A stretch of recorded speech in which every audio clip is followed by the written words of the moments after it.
ثانی وقار آج کی نشست اس سوال کے جواب میں کہ کیا ازواج مطہرات نبی پاک صلی اللہ علیہ وسلم کی پاک بیویاں بھی اہل بیت میں شامل ہیں یا صرف 5 تن پاک ہمارے سروں کا تاج الحمدللہ، کیا صرف وہی اہل بیت رسول ہیں یا ازواج مطہرات بھی اہل بیت رسول میں شمار ہوتی ہیں؟ دوستان دی وقار اس کا پہلے تو سادہ سا جواب یہی ہے کہ گھر شروع ہی گھر والی سے ہوتا ہے۔ اگر گھر والی سے پوچھا جائے نا کہ بھئی تمہارے گھر والے کا کیا حال ہے، تو اس کا مطلب ہوتا ہے شوہر، کہ تمہارے شوہر کا کیا حال ہے۔ اور اگر شوہر سے پوچھا جائے نا کہ تمہاری گھر والی کا کیا حال ہے، تو اس کا جواب ہوتا ہے کہ بیوی کا کیا حال ہے۔ اور اگر کہا جاتا ہے شوہر سے پوچھا جائے تمہارے گھر والوں کا کیا حال ہے، تو اس میں بیوی بھی اور بچے بھی سارے آ جاتے ہیں۔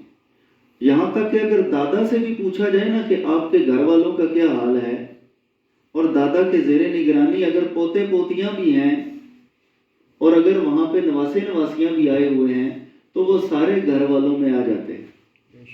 یہ ایک جنرل سی بات ہے، اس میں کوئی لمبی چوڑی لاجک دینے کی ضرورت نہیں ہے، یہ ہر ایک بندے کو سمجھ میں آ جاتی ہے کہ گھر والے کون لوگ ہوتے ہیں۔ لیکن افسوس کہ ایک طبقہ جو ایک طرف تو وہ صحابہ کرام کی دشمنی میں بھی اپنا نام رکھتا ہے، دوسری طرف اللہ کی رحمت کو اتنا محدود کرتا ہے کہ نبی پاک صلی اللہ علیہ وسلم کی ازواج مطہرات کے بارے میں بھی وہ اس طرح کے کلمات کہ نہیں جی وہ تو اہل بیت میں شامل ہی نہیں، اہل بیت تو صرف وہ ہیں حضرت فاطمہ رضی اللہ تعالیٰ عنہ ہیں، آپ کے شوہر حضرت علی رضی اللہ تعالیٰ عنہ ہیں، اور آپ کے بیٹے حضرت امام حسن اور حضرت امام حسین رضی اللہ تعالیٰ عنہ ہیں۔ دوستان ذی وقار، ہم قرآن کریم سے آپ کے سامنے پیش کرتے ہیں کہ اہل بیت رسول صلی اللہ علیہ وسلم میں سورۃ الاحزاب کے اندر اگر آپ پڑھ کے دیکھیں تو سورۃ احزاب کے اندر اللہ تعالیٰ ارشاد فرماتا ہے وَقَرْنَ فِي بُيُوتِكُنَّ، کہ آپ قرار پکڑے رہیں اپنے گھروں میں۔ تو یہ بات جو ہے یہ اللہ تعالیٰ نے اپنے نبی صلی اللہ علیہ وسلم کی گھر والیوں کو فرمایا ہے کہ آپ اپنے گھروں میں قرار پکڑے رہیں۔ آیہ کریمہ یہاں سے شروع ہوتی ہے وَقَرْنَ فِي بُيُوتِكُنَّ، یعنی اللہ اپنے محبوب کریم علیہ السلام کی گھر والیوں کو یہ کہہ رہا ہے کہ آپ اپنے گھروں میں رہیں، یعنی یہ ان کو ایک آداب سکھائے جا رہے ہیں کہ عورت کے لیے بہترین یہ ہے کہ وہ شوہر کے گھر میں رہے اور اس طرح سے اس کی عزت کا خیال رکھے۔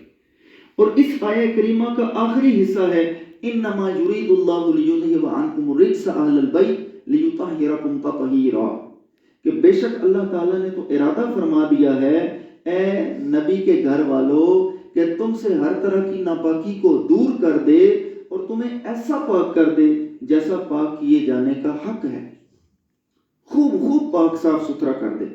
اب اس وَقَرْنَ فِي بُيُوتِكُنَّ والی جو آیہ کریمہ ہے جو اینڈ ہو رہی ہے وَيُطَهِّرَكُمْ تَطْهِيرًا، یعنی مطلب انما یرید اللہ لیذھب عنکم الرجس اہل البیت لیطہرکم تطہیرا، یہاں پہ جو اینڈ ہو رہی ہے نا، اس آیہ کریمہ سے پیچھے بھی آیات پڑھ کے دیکھیے اور اس سے آگے بھی آیات پڑھ کے دیکھیے، اللہ اپنے محبوب کریم علیہ السلام کی ازواج سے مخاطب ہے، آپ کی گھر والیوں سے مخاطب ہے، اور گھر والیوں کی تو شان اللہ پاک نے اسی صورت کے اندر یہ بھی بیان فرمائی ہے یا نساء النبی لستن کأحد من النساء، اے نبی کی گھر والیوں تم عام عورتوں میں سے کسی ایک عورت جیسی بھی نہیں ہو، سب سے بلند ہو، یعنی کوئی ایک عورت بھی تمہارے مقابلے کی نہیں، لستن کأحد من النساء، کہ کوئی ایک عورت بھی عام عورتوں میں سے تمہارے مقابلے کی نہیں۔ اس کی وجہ کیا ہے؟ اس کی وجہ یہ ہے کہ تمہارا محبوب شوہر جو ہے اس کے مقابلے کا کوئی انسان نہیں، سبحان اللہ سبحان اللہ، نبی پاک صلی اللہ علیہ وسلم کے مقابلے کے کوئی نبی نہیں ہے، کوئی انسان نہیں ہے، کوئی مخلوق نہیں ہے۔ یہی وجہ ہے کہ جس کی نسبت آپ کے ساتھ ہو گئی پھر اس جیسی کوئی سبحان اللہ زوجہ نہیں ہے۔ اور ہماری ماں، ہماری کروڑوں مائیں اس ایک ماں پر قربان جو ہماری روحانی ماں بنی اور نبی پاک صلی اللہ علیہ وسلم کی زوجہ بنی، سبحان اللہ۔ تو یہ ازواج مطہرات جو ہیں یہ الحمدللہ. اور قرآن کریم میں ان کو ہماری مائیں کہا گیا ہے. قرآن کہتے ہیں النبی اولا بالمؤمنین من انفسہم وازواجہ امہاتہم.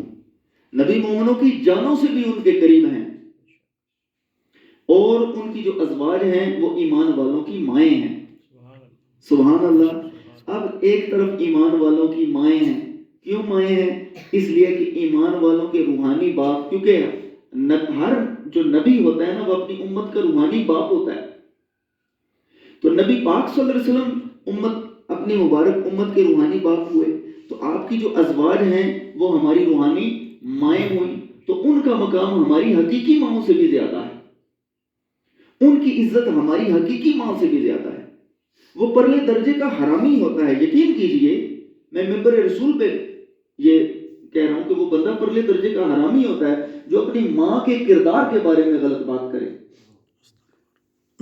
تو نسبی ماں کا جب یہ حال ہے تو جو روحانی ماں ہیں، جو ہمارے نبی پاک صلی اللہ علیہ وسلم کی بیوی ہیں، جن کو قرآن نے ایمان والوں کی مائیں کہا ہے، جو ان کے کردار پر انگلی اٹھائے وہ بدبخت کتنا بڑا حرامی ہوگا. تو اس لیے ہمیں کسی کو گالی دینے کی ضرورت نہیں ہے. جو قرآن کے مقابلے میں آتا ہے وہ خود ہی بے عزت اور ذلیل ہو جاتا ہے. تو ہمیں کیا ضرورت کسی کی مذمت کرنے کی؟ جو قرآن کے مقابلے میں آئے گا وہ خود ہی ذلیل ہو جائے گا، اور جو قرآن کے ساتھ مل جائے گا وہ خود ہی عظیم ہو جائے گا. بے شک. سبحان اللہ. ہماری دعوت الحمدللہ قرآن کی دعوت ہے. ہماری دعوت الحمدللہ حدیث کی دعوت ہے. اور قرآن و حدیث جو ہے وہ نبی پاک صلی اللہ علیہ وسلم کی ازواج کی عظمتیں بیان کر رہی ہیں. اب یہاں یہ جو کہتے ہیں کہ بھئی اس میں جو ہے نا یہ اہل بیت میں یعنی نبی پاک صلی اللہ علیہ وسلم پر جب یہ آیت کریمہ اتری نا قل لا اسألکم علیہ اجرا الا المودۃ فی القربى، کہ میرے محبوب ان سے کہہ دو کہ میں اپنی تبلیغ رسالت جو بھی میں نے کیا اس پر میں تم سے کچھ اجر نہیں مانگتا مگر اپنے قرابت داروں کی مودت، یعنی ان سے بے پناہ محبت. تو اللہ کے نبی علیہ الصلوۃ والسلام نے حضرت فاطمہ رضی اللہ تعالیٰ عنہ کو بلایا، حضرت علی رضی اللہ تعالیٰ عنہ کو بلایا، حسنین کریمین کو بلایا، حسنین کریمین کو اپنی مبارک گود میں بٹھایا، حضرت فاطمہ رضی اللہ تعالیٰ عنہ کو اپنے ساتھ بٹھایا اور حضرت علی رضی اللہ عنہ کو اپنے ساتھ بٹھا کے چادر اڑھا کر فرمایا کہ اے میرے مولا یہ میرے اہل بیت ہیں. سبحان اللہ. سبحان اللہ. تو آپ کے عمل نے ان کو اہل بیت قرار دیا، لیکن ازواج مطہرات کو قرآن کی آیات نے سرکار کا اہل بیت قرار دیا. یہ پہلے ذہن میں رکھنے کی ضرورت ہے کہ ازواج مطہرات کو قرآن نے اہل بیت قرار دیا ہے اور نبی پاک صلی اللہ علیہ وسلم صاحب قرآن ہیں. اچھا یہ کیوں چادر اڑانے کی ضرورت کیوں پیش آئی؟ بھی چادر اڑانے کی ضرورت اس لیے پیش آئی، آپ کو یہ کہنے کی ضرورت اس لیے پیش آئی کہ عام طور پر کیا ہوتا ہے کہ بیٹی جب جس گھر کے اندر بیائی جاتی ہے نا تو وہ اس گھر کی ہو جاتی ہے. کہندے نا نمانا مال ہے، اے تیاں جڑیاں نا یہ نمانا مال ہے. نمانے گھر وچ ٹر جاندیاں، پرائے گھر بھی ٹر جاندے، پھر اس گھر دیاں ہو جاندیاں، پھر اپنے پچھلے گھر دے او دعوے نہیں رہندے.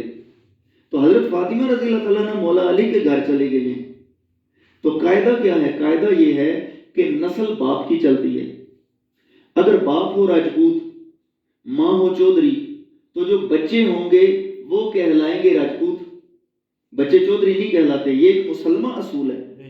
تو اب یہاں حضرت علی رضی اللہ عنہ سے اگر اولاد چلتی تو اولاد ہوتی حضرت ابو طالب کی اولاد ساری کہلاتی. لیکن اللہ تعالیٰ نے یہ ایک الگ شرف عطا فرمایا کہ محبوب کریم علیہ السلام کی پاک بیٹی سے جو آگے اولاد چلی ہے اس کو سرکار فرما رہے ہیں میرے مولا یہ میرے اہل بیت ہیں. گویا کہ ان سے جو نسل چلے گی وہ میری نسل چلے گی. اور قرآن نے کہہ دیا انا اعطیناک الکوثر، محبوب تھوڑا تو دیا ہی نہیں ہے آپ کو. فصلی لربک وانحر، بس آپ اپنے رب کی کے لیے نماز پڑھیے اور قربانی کیجیے. ان شانئک ھو الابتر، آپ کا دشمن ہی بے نسلہ رہے گا. آپ کا دشمن ہی بے نسلہ رہے گا، وہ منقطع نسل رہے گا. آپ کی تو نسل چلنی ہے، آپ کی تو آل پاک چلنی ہے. تو اللہ تعالیٰ اپنے محبوب کریم علیہ السلام سے اس طرح سے محبتوں کا اظہار کرتا ہے. تو قرآن کریم سورہ ہود کے اندر فرشتے آئے حضرت ابراہیم علیہ السلام کے پاس اور آ کے انہوں نے بتایا حضرت ابراہیم علیہ السلام نے ان کے لیے نا ایک بھنا ہوا بچڑا خدمت کے طور پر رکھا. جب آپ نے وہ بچڑا رکھا نا تو کیا ہوا کہ بھئی وہ چونکہ فرشتے تھے، اب انہوں نے نا کھانے کی طرف ہاتھ نہیں بڑھایا. تو حضرت ابراہیم علیہ السلام آپ ماں گھر کے ساتھ جو ہے نا، یعنی آپ تھوڑا سا ڈرے کہ یہ معاملہ کیا ہے، کچھ عجیب سی بات لگ رہی ہے. انہوں نے کہا کہ ہم حضرت لوط علیہ السلام کی قوم کے لیے آئے، کیونکہ حضرت لوط علیہ السلام اسی دور میں ان کی قوم ہوئی ہے، اور حضرت لوط علیہ السلام کی قوم بڑے برے فعل کے اندر مبتلا تھی. مرد کے ساتھ بدفعلی کرتا تھا، اس فعل میں مبتلا تھی. تو وہ اس قوم پر عذاب کے لیے آئے تھے، لیکن آئے پہلے حضرت ابراہیم علیہ السلام کے پاس. تو آپ کے پاس آ کے ان کو حضرت سارہ پاس تھی، حضرت ابراہیم علیہ السلام کی زوجہ محترمہ پاس تھی. تو ان کو آ کے خوشخبری سنائی کہ ہم آپ کو بیٹے اسحاق کی خوشخبری سناتے ہیں. سبحان اللہ. تو جب آپ نے تعجب کا اظہار کیا، بیوی نے حضرت سارہ نے تعجب کا اظہار کیا کہ میں بوڑھی ہو چکی ہوں، میرا شوہر بوڑھا ہو چکا ہے، ہم کیسے ہمارے اللہ پاک بیٹا عطا فرمائے گا؟ تو فرشتے کہتے ہیں اتعجبین من امر اللہ، تو اللہ کے حکم پر تعجب کرتی ہے. تو وہاں جو انہوں نے لفظ استعمال کیا نا گھر والوں کے لیے، وہ اہل بیت کا لفظ استعمال کیا، اہل البیت کا لفظ استعمال کیا. یعنی سورہ ہود کے اندر آیت نمبر 71, 72, 73 پڑھ کے دیکھ لیجئے کہ حضرت ہود علیہ السلام، حضرت ابراہیم علیہ السلام کا صرف آپ کی بیوی ہے، ابھی تو بیٹے بھی نہیں ہیں، لیکن صرف بیوی پر بھی اہل بیت کا لفظ استعمال ہوا ہے، اور یہ قرآن کریم میں استعمال ہوا ہے. حضرت موسیٰ علیہ السلام نے جب آگ دیکھی نا کوئی دور پر، تو اس وقت بھی آپ نے فرمایا کہ اپنی اہل سے فرمایا، یعنی اپنی گھر والی سے فرمایا کہ مجھے آگ نظر آ رہی ہے، تو چلو جاتے ہیں اوپر، وہاں سے کچھ آگ لے آئیں کہ اس کو ذرا سیک لیا جائے، ذرا تاپ لیا جائے، یا پھر وہاں سے میں کوئی خبر لے کے آتا ہوں. تو ادھر بھی اہل کا لفظ استعمال ہوا. قرآن کریم میں جا بجا طرح طرح کے نمونے یہ پڑے ہوئے ہیں کہ بیوی کے لیے اہل کا لفظ استعمال ہو رہا ہے. تو بیوی اہل بیت ہے، اس میں کوئی شک نہیں ہے. نبی پاک صلی اللہ علیہ وسلم کی ازواج مطہرات، قرآن کریم کی بہت ساری آیات، اپنے علماء سے اگر رابطہ کیا جائے تو وہ الحمدللہ وہ آیات بتا سکتے ہیں کہ ان آیات میں گھر والوں پر اہل بیت کا اطلاق ہوا ہے. لیکن اس طبقے کو یہ ضد ہے تو ہم اس کی ضد کا علاج نہیں کر سکتے. اگر کوئی شخص یہ شرط لگا دے کہ بھی کوا سفید ہی ہوتا ہے تو اس کا علاج ہمارے پاس نہیں ہے. بہتر یہ ہے کہ وہ اپنا علاج خود کرے یا کرائے. اللہ تعالیٰ نے حق واضح کر دیا ہے. کامن سینس بھی یہی کہتی ہے کہ بیوی اور بچے گھر والے ہوتے ہیں، اور قرآن بھی یہی کہہ رہا ہے. اللہ تعالیٰ سے دعا ہے کہ اللہ اپنے محبوب کریم علیہ السلام کی ازواج مطہرات کی شان کو سمجھنے کی اور ان کے ساتھ عقیدت کی دولت عطا فرمائے. آمین. صلی اللہ علیہ وسلم.